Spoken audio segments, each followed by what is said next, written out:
Hello and welcome. I'm Kevin J. N. Hughes, author of The Undamned, and today I'm talking about the time I saw the Lacamas Lake Monster.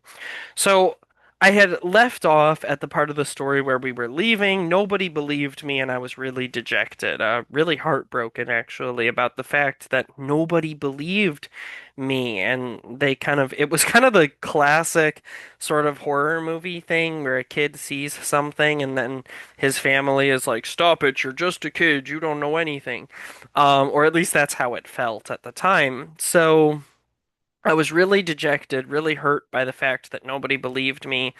And for years, I would look up, um, I would read monster stories at the library.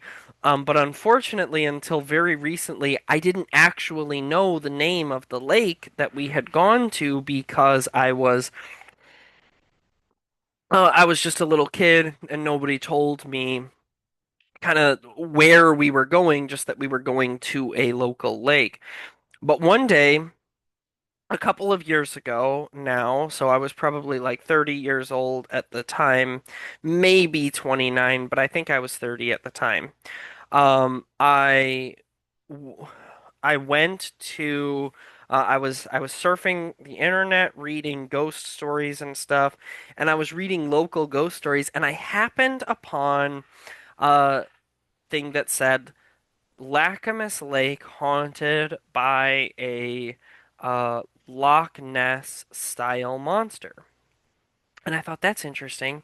And it was actually like a documentary. It was like one of those shows, TV shows where they go to different places and see different things. But in this instance, this group of paranormal investigators was going to Lacamas Lake and investigating the stories around this monster, and they took sonar readings of the lake and did all these other things.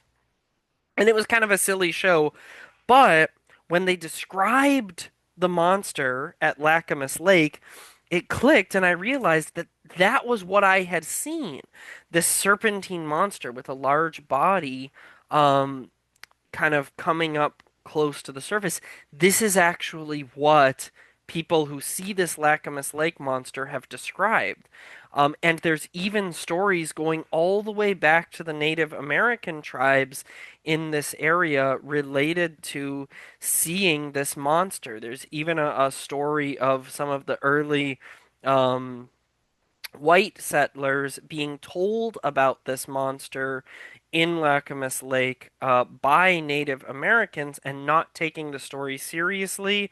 And there's a story of a guy who was crossing Lacamas Lake in a boat, and he had a horse, and his horse kind of was sort of doggy paddling in the water along with his boat. He had it kind of on a rope. The horse couldn't fit in the boat, but he was kind of able to swim like that.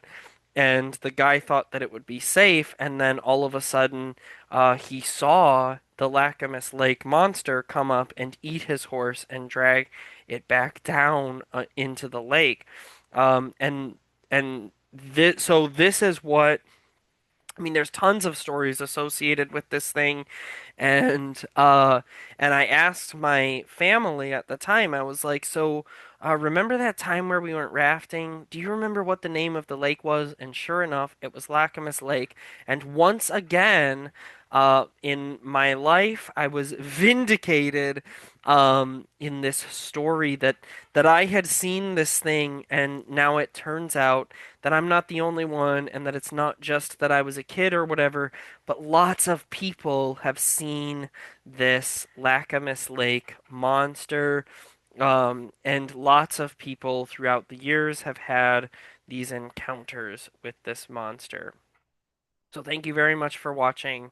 And if you have a ghost story that you'd like me to tell, please send it to me here or at hugheskevin117 at gmail.com. And if you've seen the Lacamas Lake Monster, I want to hear your story.